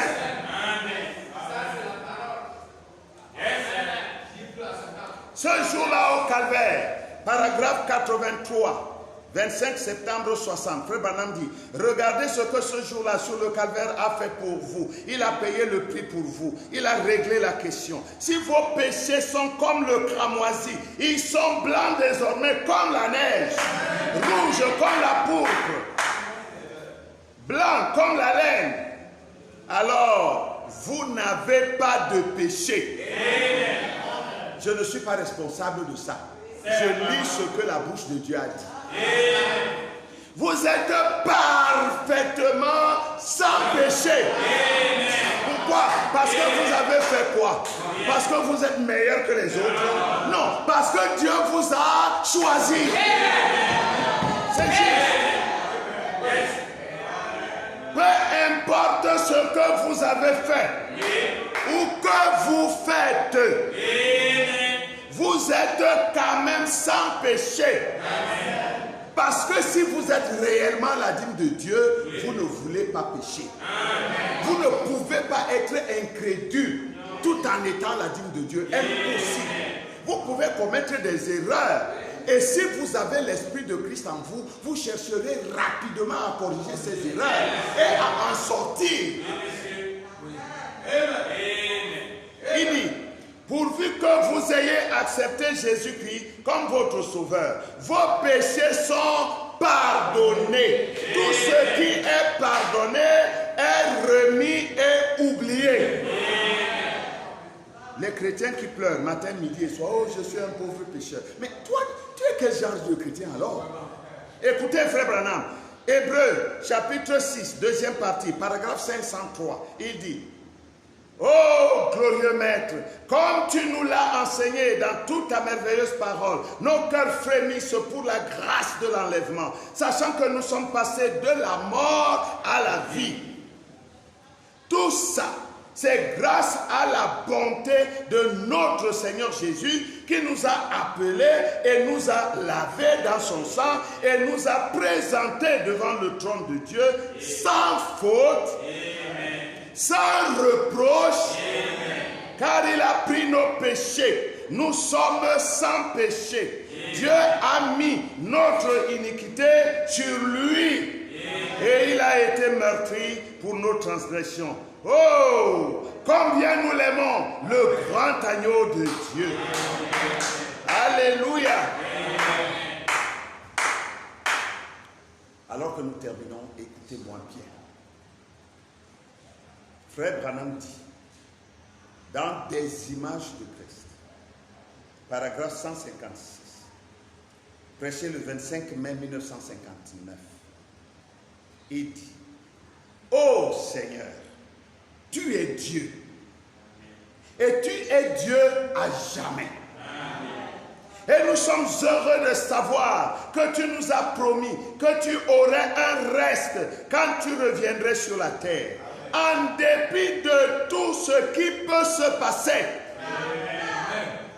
Oh non, ça ferait sauter un baptiste.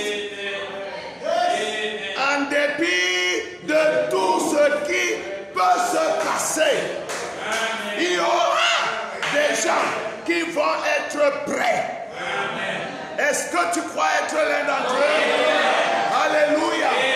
Parce que William Branham nous a dit que Dieu ne vous donne que ce que vous croyez. Si vous ne le croyez pas, ce n'est pas vous. Mais si vous le croyez, vous êtes l'un d'entre eux. Amen. Écoutez, Frère Branham dit, je sais qu'il y a une dîme que l'homme donne à Dieu. C'est ce que nous apportons à l'Église pour soutenir l'œuvre de Dieu, pour qu'il y ait la nourriture dans la maison du trésor. L'homme donne une dîme à Dieu. Et il y a une dîme prise par les gens. C'est peut-être, non, il y a une dîme prise parmi les gens. Il y a une dîme que l'homme vient donner à Dieu. Mais il y a une dîme qui est prise parmi les gens, sans la vie de personne, dans la souveraineté de Dieu. Dites amen à ça. Et il y a une dîme prise parmi les gens. C'est peut-être, je dirais, 1/10 sera cet élu qui a été appelé de toute la moisson du monde à travers les âges. Amen. De tous les hommes qui ont vécu sur la terre, de tous les hommes qui jamais un jour ont existé, Dieu a une dîme. Amen. Une dîme qu'il prélève de tous ces centaines de milliards d'hommes et de femmes. Et c'est cette dîme-là qui est l'élu, la dame élue, que Dieu prend lui-même, souverainement, sans demander à personne. Alléluia. C'est de cette dîme que nous parlons ce matin. C'est la dîme éternelle. Parce que l'épouse de Christ, les enfants de Dieu, n'ont jamais eu de commencement. C'est pourquoi jamais aussi ils n'auront de fin. C'est la dîme éternelle de Dieu. C'est pour parler de cette dîme que Dieu nous a prescrit les dîmes matérielles. Pour que cela nous enseigne, que nous puissions voir que celui qui donne cette dîme à Dieu correctement a de grandes bénédictions. Amen. C'est pourquoi les véritables chrétiens qui sentent, qui savent, qui ont la conviction intérieure par révélation que Dieu les a appelés au royaume, donnent leur dîme et ils donnent correctement. Amen. Je ne veux pas entrer dans les correctements là. Nous avons déjà enseigné ça ici à l'église à plusieurs reprises. Ils savent pourquoi ils donnent. Ils savent à qui ils donnent. Ils savent comment ils doivent donner. Une vraie dîme, c'est pourquoi elle donne la dîme, comment elle doit la donner et à qui elle la donne. Une vraie dîme de Dieu ne donne pas sa dîme à un être humain. Non, non, non. Quand je donne ma dîme, je sais que je donne à Dieu. Peu importe qui va l'utiliser, ce n'est pas mon problème. J'ai donné à Dieu. Dieu va donner à qui il veut.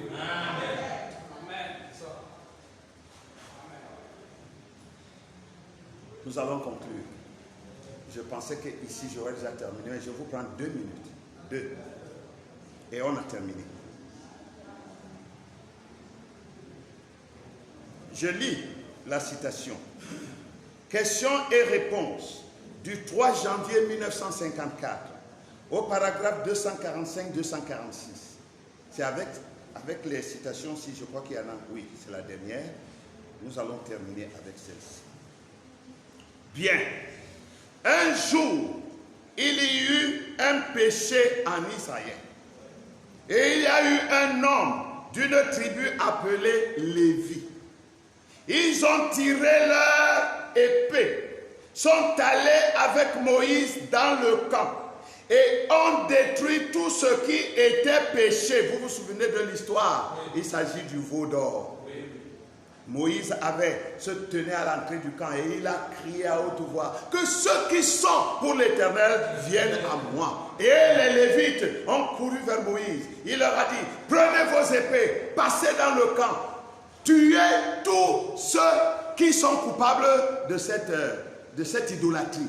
Vos frères, vos soeurs, vos parents, tuez, parce qu'ils ont désavoué l'Éternel.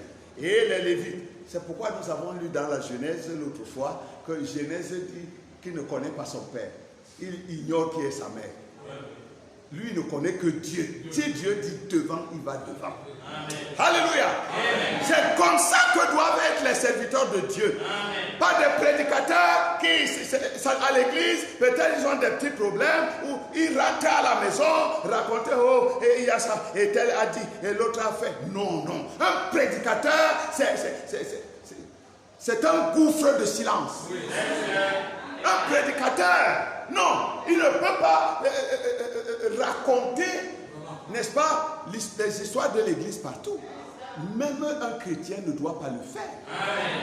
Parce que vous détruisez la chose même pour laquelle vous combattez. Amen.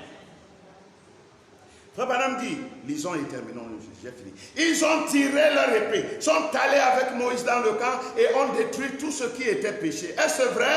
Oui. Dieu a regardé et a dit, parce que vous avez fait cela et que vous avez pris position pour moi, tous les autres vont vous servir. Amen. Allez dans le temple comme sacrificateur. Est-ce vrai? Amen. Restez au temple et les autres travailleront et vous apporteront la dîme et prendront soin de vous. Est-ce vrai? Amen. Je m'étonne que les gens qui s'appellent chrétiens, c'est surtout dans les dénominations, ils se plaignent que leur pasteur ne travaille pas. Il est là seulement pour attendre l'argent des chrétiens. Mais c'est des gens qui sont complètement dans l'aveuglement. Mais ce n'est même pas leur faute. Il faut dire la vérité. C'est la faute de ces pasteurs. Parce qu'ils n'ont pas enseigné leur peuple. Les gens ne savent même pas ce que c'est que la dîme. Les gens ne savent pas pourquoi le pasteur doit être entièrement dans l'œuvre de Dieu. Il doit être un homme consacré, un homme de prière, un homme qui étudie la parole, afin que les âmes de ceux que Dieu lui a confiés puissent avoir du pain de vie. Et il se plaint. Oh Dieu. Paragraphe 246. Oh, alléluia. Si vous pouvez comprendre ce qu'était ce temple, que les Lévites étaient l'épouse. Alléluia. Les Lévites qui étaient la dîme d'Israël, c'est l'épouse. Vous êtes des Lévites. Pas seulement les prédicateurs, l'épouse tout entière. Alors, il y a le peuple de Dieu qui est l'ensemble de tous les rachetés, qui présente sa dîme à Dieu. Et la dîme du peuple de Dieu, c'est l'épouse. Et la dîme de l'épouse, qui est la dîme de la dîme, c'est Christ. Dieu connaît Christ. Dieu traite avec Christ. Dieu a traité alliance avec Christ. Christ a traité alliance avec nous. Dites amen à ça. Amen. Lorsque vous donnez votre dîme à l'église, cette dîme est reçue dans la maison de Dieu.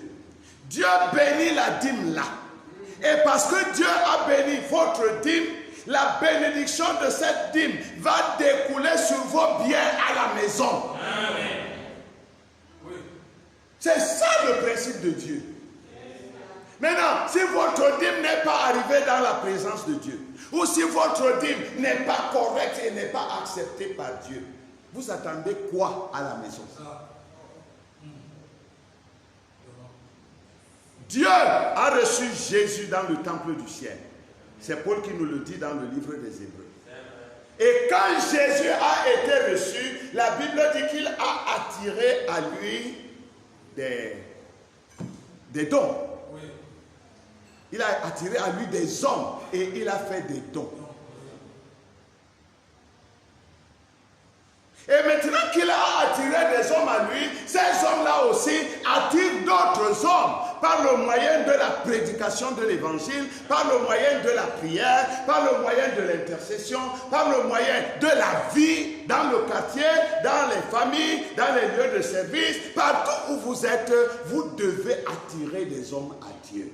Par votre vie, par votre témoignage. Amen. Parce que vous êtes une bénédiction. Vous êtes une source de bénédiction pour quelqu'un. Parce que vous avez été accepté, appelé par Dieu et accepté comme une dîme. Et la dîme étant la portion de Dieu, elle est sainte. Si donc vous êtes déjà sainte, par vous, quelqu'un d'autre peut devenir saint. Amen. Alléluia. Amen. Le mystère de la dîme éternelle. Elle est éternelle parce qu'elle n'a ni commencement ni fin. Vous n'avez pas de commencement. Puisque vous étiez en Dieu avant même la fondation du monde. Dieu n'a fait que vous exprimer, vous manifester, vous amener là où vous pouvez prouver que Dieu demeure Dieu. Oh Amen. Nous voulons nous lever et donner une acclamation à Dieu. Oh, béni soit le Seigneur. Amen, amen, amen.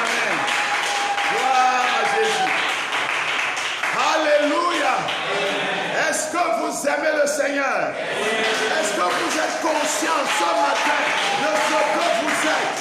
Vous êtes des dîmes de Dieu. Vous êtes une dîme sacrée. La dîme est un bien consacré à Dieu. Et c'est ce que vous êtes. Aujourd'hui, l'épouse est les lévites de ce jour. Amen. Et vous appartenez entièrement à Dieu. Qui donc condamnera ceux qui sont à Dieu? Alléluia. N'est-ce pas merveilleux? Ne devons-nous pas l'aimer, mes frères? Béni soit le nom de notre Seigneur. Oh, je l'aime. Oui, je l'aime. Parce qu'il m'a aimé. Parce qu'il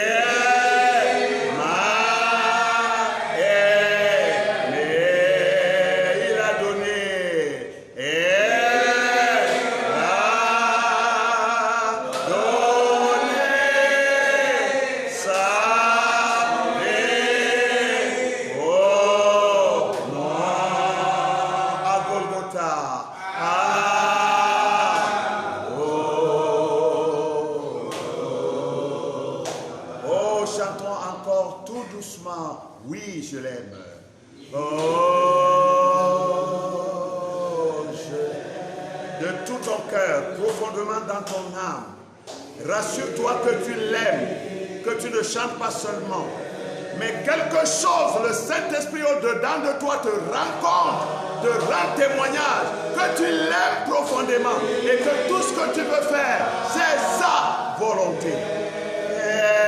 Mais il a donné sa vie. Il a donné sa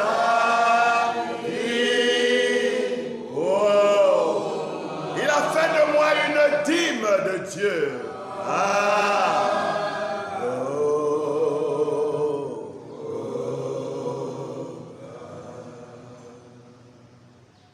Bien-aimés frères et sœurs, tous ensemble, allons dans sa divine présence, que chacun parle à Dieu selon son propre cœur et conformément à cette parole que nous venons d'entendre. Peut-être t'es-tu trouvé défaillant quelque part. Présente ton cas à Dieu. Il sait réparer les choses pour les gens. Peut-être Dieu t'a-t-il aidé dans ce domaine-là. Tu te consacres à Dieu, tu lui donnes ta vie, tu lui donnes ton cœur et tu veux l'aimer de tout ton cœur. Dieu connaît ton cœur. Allons lui parler tous ensemble.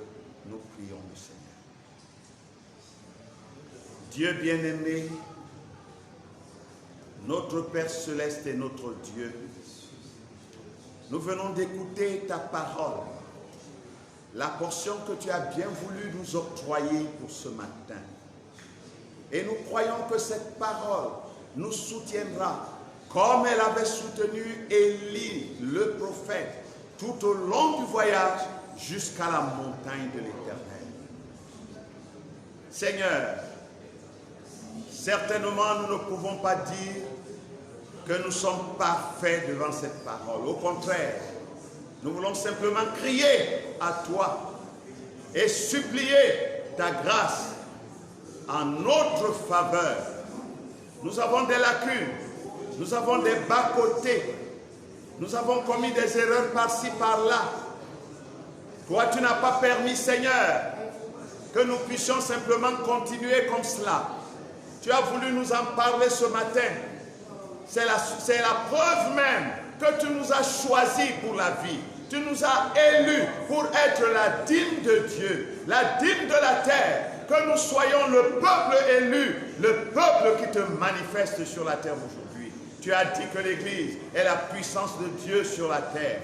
Oh Dieu, il faut que cette puissance se manifeste afin que les hommes puissent voir Dieu à l'œuvre au travers de son corps. Seigneur, aide-nous Seigneur, là où nous avons bronché hier, que nous n'y bronchions plus. Là où nous avons flanché hier, qu'il n'en soit plus ainsi. Là où nous avons été défaillants, que nous soyons fortifiés. Et que nous puissions, Seigneur, témoigner de ta bonté.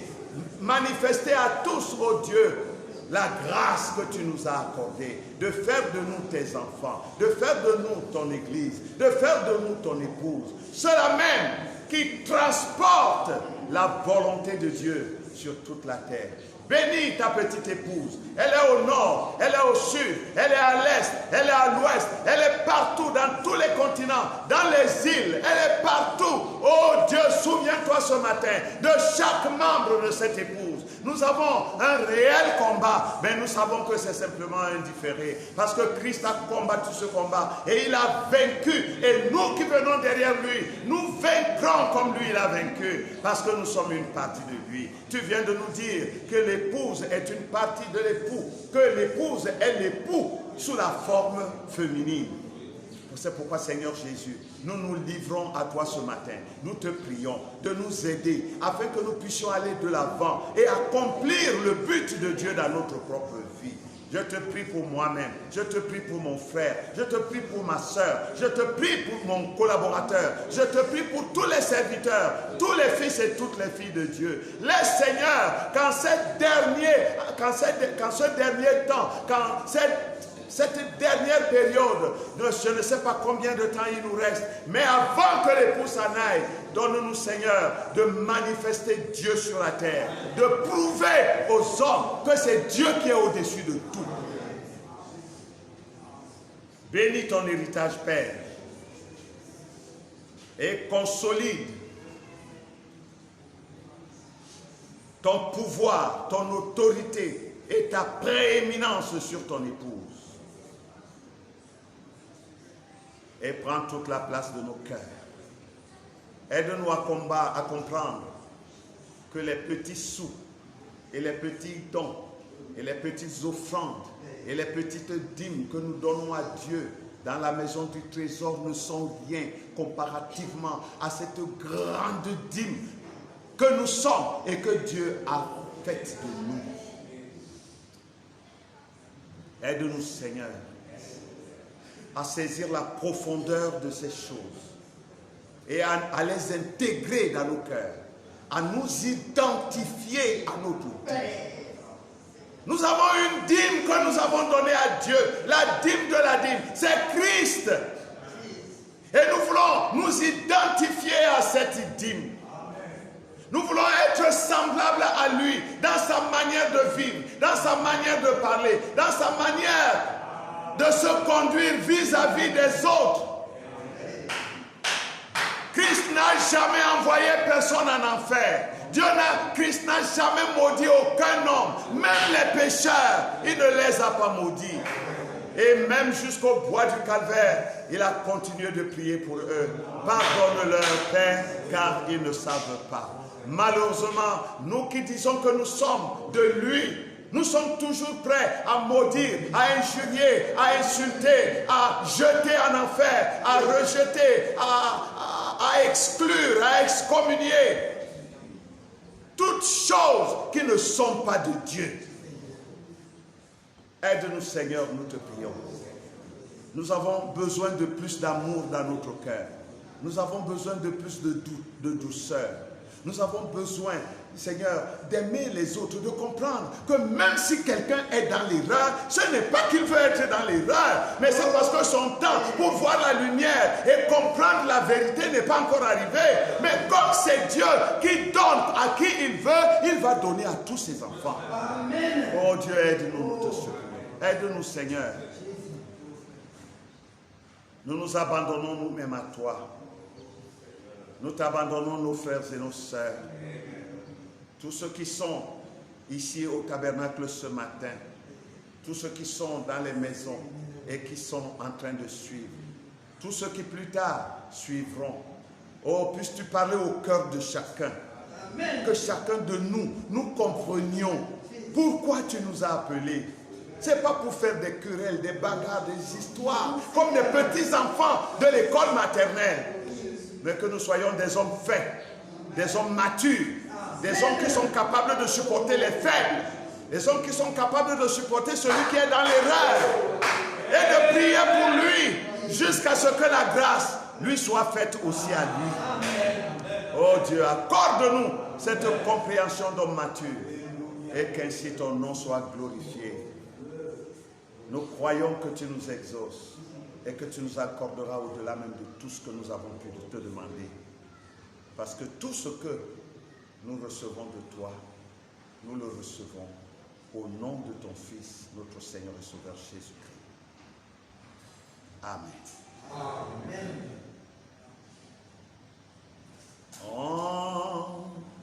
Entre tes mains, j'adore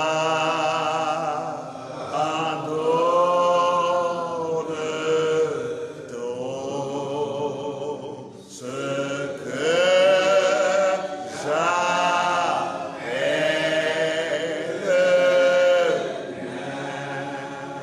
On ne permet,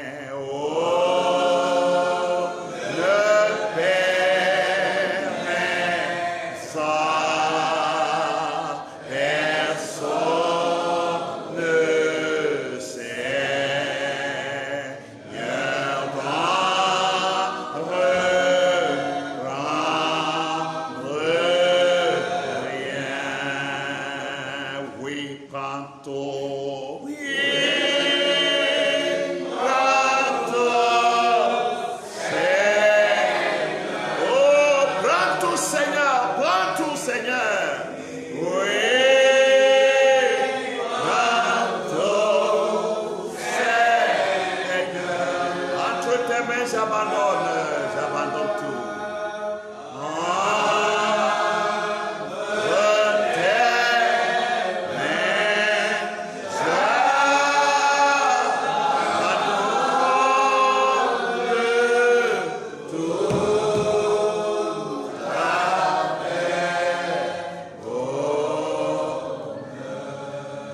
Que le Seigneur vous bénisse. Soyez les bénis de Dieu au nom du Seigneur Christ.